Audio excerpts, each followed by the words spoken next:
Hey everybody, Charlie from Swift Contractors Corner here. Hey, so we're doing this little live update. This is going to be our regular spot, Tuesday at 4 p.m. Eastern Time. If you haven't already, make sure you go over to, if you're watching us on Facebook, make sure you go over to chat.restream.io/FB. Allow Facebook to see your account, and it'll let you, when you type in chat, we'll be able to see your name. Otherwise, it just says Facebook user. And then, we're like, hey, Facebook user, what's up? And, that's just kind of weird. So, anyhow, yeah, if you haven't done that already, maybe you could pop over there. We'll give you a couple minutes. That's cool. We're going to be here for a few. We got some basic updates we're getting out this week. Nothing super special. If you're out there, let us know. Say, hey, whatever, pop up, whoop, whoop. If you're not and you're watching this on the replay, cool. If you have any questions that don't get answered during the video, by all means, excuse me, by all means, leave your questions and we'll answer them. If you're watching on Facebook, do the same thing there. Don't forget, or on YouTube, excuse me. Make sure you subscribe, click the thumbs up if you're finding some value from some of these videos. Hit the reminder button. Ken Kelly, look at that. You were smart. You says Facebook user and says Ken Kelly here. I got you, buddy. Good to see you. Hey, so anyhow, if you're watching on YouTube, hit the subscribe, thumbs up if you like us. If you don't like us, go ahead and hit thumbs down. It's kind of a drag, but whatever. And hit the reminder button so when we do put out new videos, you'll be notified and know that they're coming up. So let's see. We're gonna start with today. Fuel surcharge report for the week. So the national diesel fuel cost went up 0.015 this week to 3.339. West Coast PAD also went up 0.005. That's going to make it simple. Our fuel surcharge this week is 0.334. The West Coast fuel surcharge is 10 cents in addition to the fuel surcharge. So that could be a whopping 43.4 cents per dispatch loaded mile. That's pretty awesome, actually. I'm digging it. Rise, baby, rise. I know a lot of people don't like it, but hey, fuel surcharge is awesome in my book. I dig it.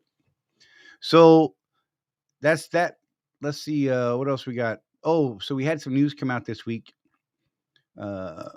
We touched on it on a video on Saturday. We got a rate increase that's going into effect on the 2nd. So it's going to start this Thursday. It's going to be on across all bands. It's going to pertain to OTR dry van and reefer guys, the OTR reefer guys. We're not talking about the dedicated stuff. No flatbed.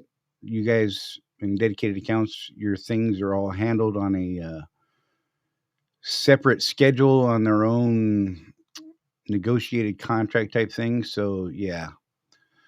But yeah, so 3 cents. Hey, I'll take it. And with that, coming on the 6th, we now have an incentive program coming out for owner operators. This is going to take effect on the 6th. Like I said, it's going to go to the end of the year. They said maybe longer. And if it's longer, great. It all depends on how rates are doing and how Swift is making money. But that's going to be solos and mentors are going to get an extra $100 a week. And all they have to do is 2,200 miles weekly. It's going to be calculated Monday through Sunday, and it should be paid on the following settlement. Teams are going to get $200 if they hit a whopping 3,400 miles minimum for the week. Again, Monday through Sunday, guys. It's not our normal pay period of Thursday through Wednesday. It's going to be calculated Monday through Sunday. So don't freak out when those miles numbers don't match up to what you're expecting. It's just how they do it, and that's fine. Not a big deal. And let's see. So that's it. We're going to try and do these videos every week, like I said, on Tuesday, 4 p.m. Eastern. They're not going to be long videos unless we get a bunch of questions and things like that. And then we'll answer questions. And if not, we'll put the info out, let you guys see it, hear it. If you got comments, great. If you don't, hey, that's cool too. You don't have to sit there and be a bump on a log. Feel free to jump in and share your thoughts and your opinions on this stuff. I see more people are popping in. we already talked about fuel surcharge and the rate increase and the incentive program. And now I had a topic that I want to talk about that's been popping up in groups in various forums and things like that. So we seem to have a lot of issues with people saying, "Oh, well, you can't do this as an owner operator because you agreed when you signed that contract to follow company policy." And I'm here to tell you that is not the case. Now, mind you, I'm no lawyer. I'm a guy that understands our contract. I've followed up with this with various people throughout the company. I've spoken to many people in the leadership about it. And you guys need to understand, and you need to get this into your mind, and get into the right mindset here. You are no longer a company driver. You are an independent contractor. You're a business owner. And as a business owner, you're not subject to company policy unless you write a company policy for yourself. If you write a company policy that says, you can't do this, you can't do that, or you must wear this, well, that's your company policy, and that's up to you to enforce. Swift is not going to enforce your company policy, and you're not subject to their company policy. You're bound by contract and addendums to that contract. The Swift Company Driver Handbook, it's exactly that. It's for Swift Company drivers, okay? You need to remember that. Hey, Ted. What's up, buddy? Mr. Bump here. I see you. Hey, but yeah, so Swift Company drivers, like I said, you guys are bound by that Swift Company Driver Handbook, whereas owner operators are not. We're bound by a contract and the addendums that come along with that. Specifically, this week, the big discussion or debate about contract versus company policy was an owner operator asked. It was Alexia, actually, Alexia. Oh, I can't talk. So it was Alexia who asked a question earlier this week in the Swift Contractors Corner private group. And she asked, well, now that I'm an owner operator, am I still legally or technically, am I still bound by the Swift policy of not making U-turns? Now, I want to preface this by saying I'm not encouraging people to go out and make U-turns. Okay. That's not what I'm saying. What I'm saying is that your contract should not be terminated because you made a U-turn that was safe and legal to do so. Safe and legal. If it's not an illegal U-turn, then you have done nothing wrong by federal and local standards. Therefore, your contract is not subject to termination. And if someone from safety happens to ding you on it, look, I don't even understand how they would know you made a U-turn to start with unless you have one of their cameras. And you guys, most of you know what I feel about having a Swift camera in your truck. It's your business. You should be running your own video. You should be having your own dash cam to protect yourself and your business. If you want to have a Swift camera in there and open yourself up to some extra viewing that you don't control, well, then that's on you. Just, if you're doing it just so you can get an extra 2 miles an hour out of your truck because, of the offer to be running at 72 versus 70 and, just a couple dollars in discount to your insurance. I'm here to tell you that 2 miles an hour extra that you're going to start driving is going to eat up your discount on your insurance. Yeah, more scrutiny. Thank you, John. I appreciate it. That's the word I was looking for. I appreciate that. God, I was struggling. So yeah, you guys kind of get my point there. And David Tillman has heard my views, and he and I have discussed it. About the cameras. By all means, get your camera. Get your own camera. Keep it. It's going to protect you. That's what it's made to do. I've been in situations where I've actually offered up my video, following some accidents that were seen, and my video was what led to clear understanding of what actually happened, what transpired versus the I said this, they said this, that sort of thing. So that's cool. It covers you, it protects you. But going back to that, if I don't know how they would have known you made a U-turn. Maybe someone from another company told on you. Maybe the company driver told on you. But here's the deal. we've had some people say, well, I got called by safety and they told me that I can't make a U-turn. And I'm here to tell you that I had a discussion this morning with David Tillman, a very long discussion. Um, he needs to follow up with leadership further before I can give a an official quote from David Tillman, which I understand, because when the VP of safety says something, then everybody's going to hold those exact words to the letter. And so I understand that he needs to go back and speak to leadership and legal and make sure that when he says what he says, that it's covering their back, just like we're out to cover our own backs. Again, it's not an us versus them thing. It's just I need to protect my business just like they need to protect their business. So, with that being said, keep in mind, uh, David did generally agree with the general statement that company policy and contract are two very different things. And that as contractors, we are held to contract. We are not held to company policy. Again, I'm going to get David Tillman on here live at some point. If I have to record it and post it afterwards, that's cool too. I'll do that. If he wants to do a live one, we'll do a live one. I'm open, and he's agreed to actually come on and do some stuff with us. So that's going to be cool. But yeah, so back to the contract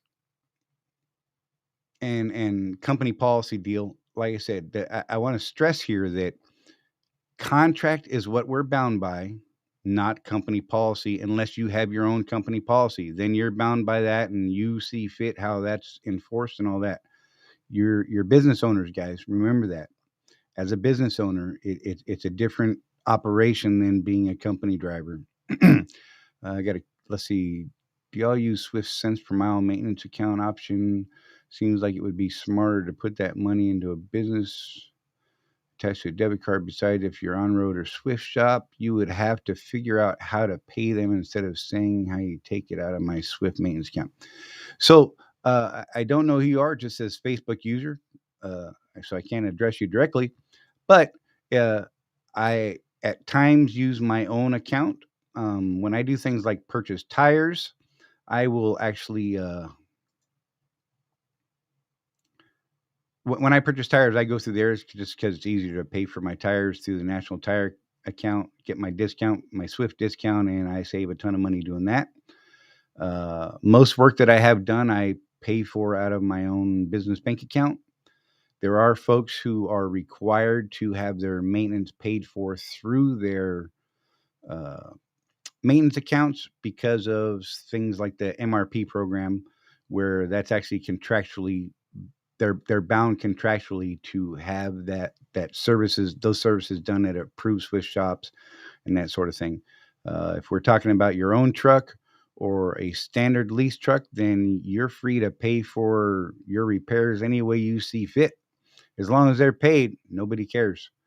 And going through on road again you're gonna pay a premium to use your own money, which I always hate, and I speak pretty open about that. I don't like being charged to spend my own money. I think it's silly, and so why do it?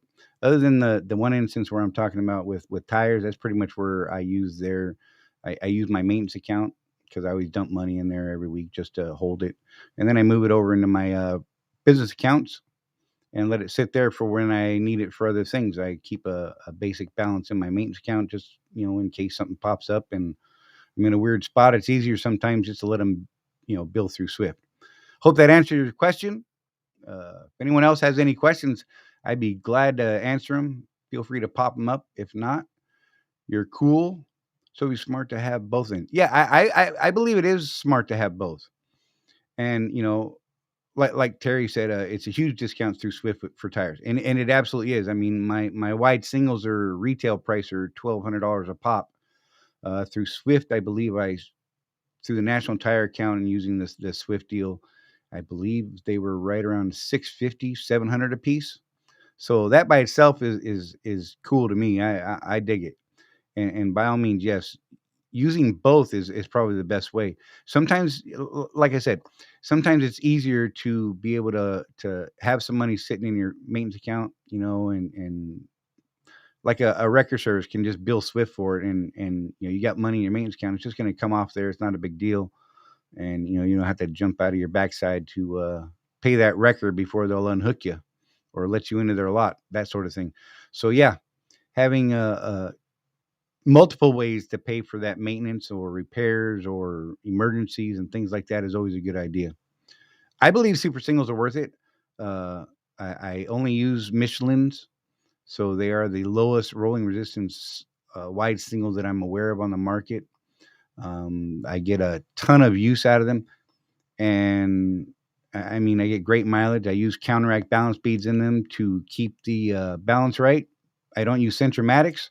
I prefer the balance beads because they balance the entire wheel and assembly and the whole 9 yards, whereas counter or the centromatics will balance the wheel end.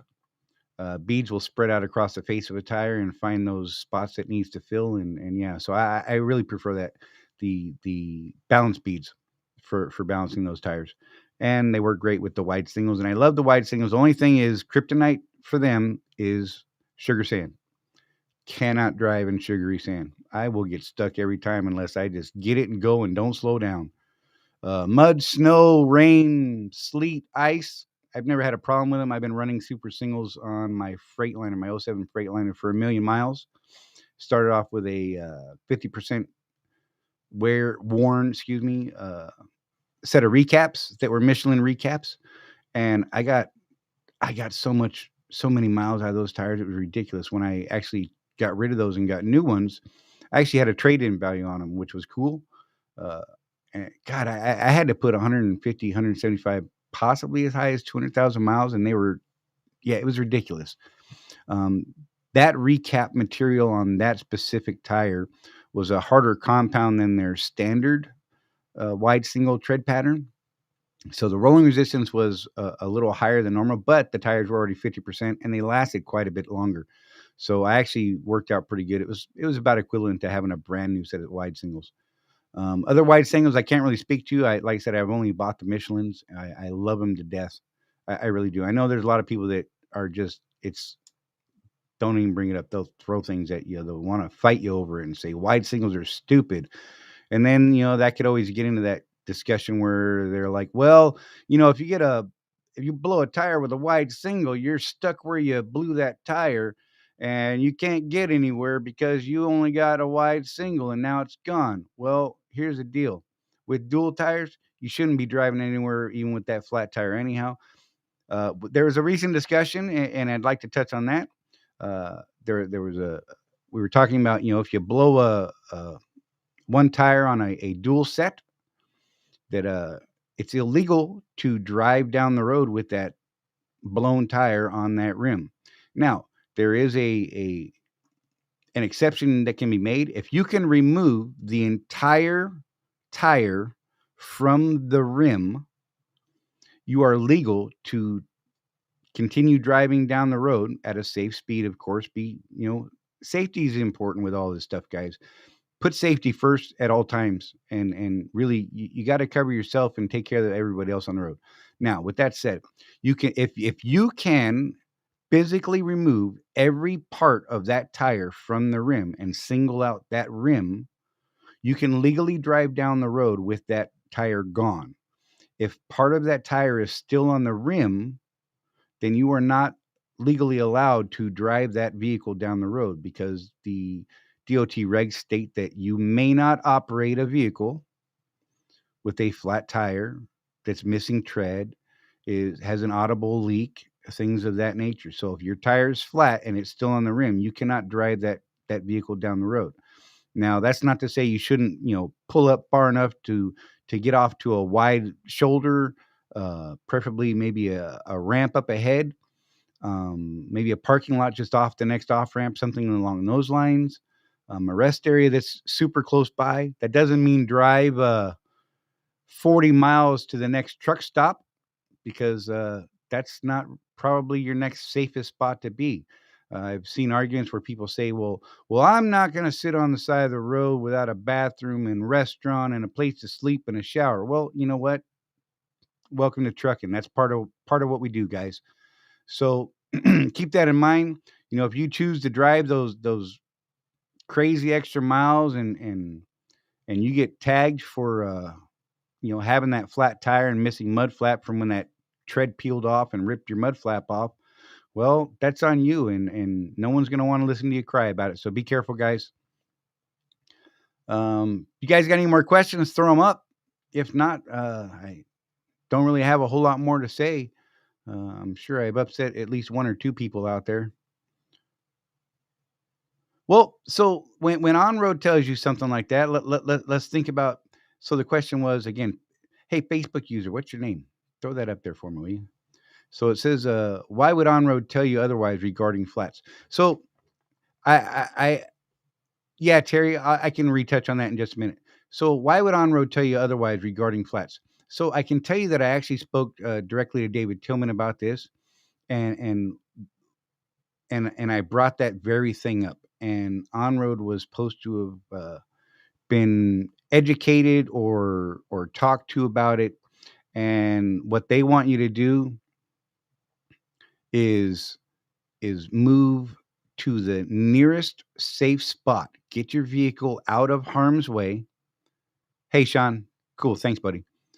They they they want you to move to the nearest safe spot.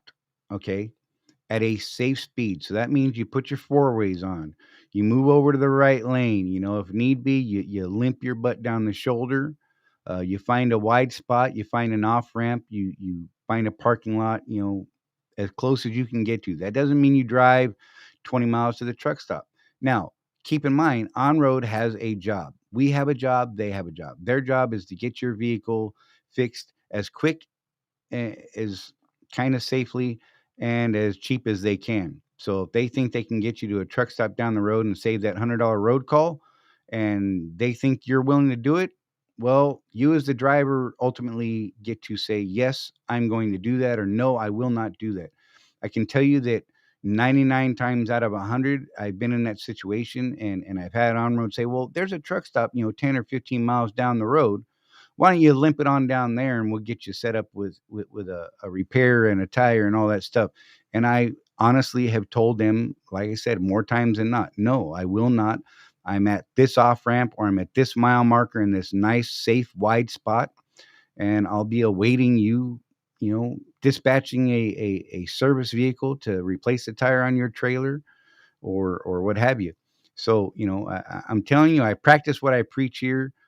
David Tillman will back you up on that. It is ultimately your decision. You are the captain of your ship, as they say. And who's going to get cited for it? Is it you or on-road? On-road's not paying that ticket. You're going to pay that ticket. And some people say, well, on-road sent me a message, so I'm covered. Well, guess what? You're still getting that ticket. On-road person may be spoken to about it, but you're still the guy that or gal that has that ticket placed on you, and then Swift's going to get those numbers put on them. And so with that, hey, there was one other thing that I just want to touch on, and I'm actually going to do a more in-depth type of deal. And hey, Terry, be careful. Good to see you. Appreciate you popping in and checking us out. So personal conveyance, guys. Swift's been getting nailed over personal conveyance lately from what I'm hearing. And it's I see a lot of conversation where people have been saying things like, well, the personal conveyance law says that, if a shipper takes too long and I run out of time, that I can move and use personal conveyance to get to a safe spot. And while technically that's true, what we're finding and seeing is a lot of people who are seeing, say, this morning that 10 hours from now, they're going to be arriving at their customer. 10 hours from now, they know they're going to get to their customer. They're going to be out of drive time, and they know this ahead of time because, the last couple of days have been rough. They're a little bit behind schedule, but instead of sending a Mac 22 and getting that all done, what they're doing is they're saying, it's cool because I can get there, in my 10 hours, bump the dock. And, when it takes them 3 hours to unload me or whatever, then I'm just going to use personal conveyance to get to the next truck stop or maybe the next third or fourth truck stop down the road. Well, that's not technically using it wrong, and that is absolute misuse of the personal conveyance law. I mean, you're welcome to argue it. I'm cool with that. Let's talk about it.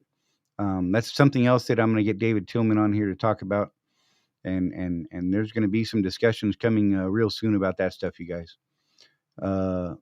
It's all about your planning. If your plan includes the use of personal conveyance, and that's how you're planning your day, that's probably not a good plan. You need to start scheduling your time better. If you need to send a Mac 22 to get it out there and say, hey, look, maybe if we can schedule this a little bit later or first thing in the morning, let's do that. These points are going to start racking up on Swift, which is going to start costing us money and time, because we're going to start getting pulled into way stations more frequently. And that's going to bum me out. It's going to bum you guys out. And you're going to start talking trash about your customer, Swift Transportation. And when it's us that's doing it. It's us that's creating it. And it's company drivers, it's contractors, it's everybody doing it, thinking, oh, well, it's cool, let's just do it. Don't be the next headline, guys. If you're using personal conveyance and it's a questionable use of it, and you have an accident or something bad happens, heaven forbid someone dies, they are going to come at you like you have never seen before. And we've had people in the past get locked up with felonies and negligent homicide type cases. So be careful, cover yourselves, take care of each other out there this week. And if you guys if you're not subscribed to the YouTube channel, do me a favor, go over there right now. You can pop up on there. Let's see. I can show you an easy way to get there. It's kind of easy. It's a long website address, but if you just type in swiftcontractorscorner.com, one word, that'll take you straight to our YouTube channel. Hit the subscribe, thumbs up, notifications, get all that stuff, so that when we have these live videos, you know what's going on, and you'll see some of our other helpful stuff that we try to put out and help people. Again, we're going to try and do these things every Tuesday, 4 p.m. Eastern, guys. I'm going to do my best to come home Monday evenings, prepare, put these out on Tuesday, and go back to work every Wednesday. That's the goal. Hopefully, we'll make that happen. If there's anything else you guys can think of, anything else you guys want to hit us up for, by all means, check us out. We have the Swift Contractors Corner Facebook page. We have a Swift Contractors Corner private group. To be a part of that group, you must be a verifiable Swift owner operator. We'll only let people in that group that we can verify, and we have sources for doing that. You have to have an active owner operator driver code at Swift. But there's some other groups out there you can join. Check them out. Again, check out our Facebook page. It's Swift Contractors Corner. The YouTube channel, you can get there. It's Swift Contractors Corner. You can do a search on YouTube, or just type in swiftcontractorscorner.com. It'll take you right there. Hit that subscribe. Help us help more people, guys. The more people we get subscribed, the more engagement we get on YouTube. They'll start divvying out that the algorithms that they use to say, hey, these guys are doing something cool, and if not, then we don't get that. But whatever. Hey, you guys stay safe. We look forward to seeing you next time, and we hope that you guys got some benefit out of this. If you did, please, like I said, leave us a thumbs up on YouTube, and we really appreciate it, guys. And y'all have a great one. Be safe out there.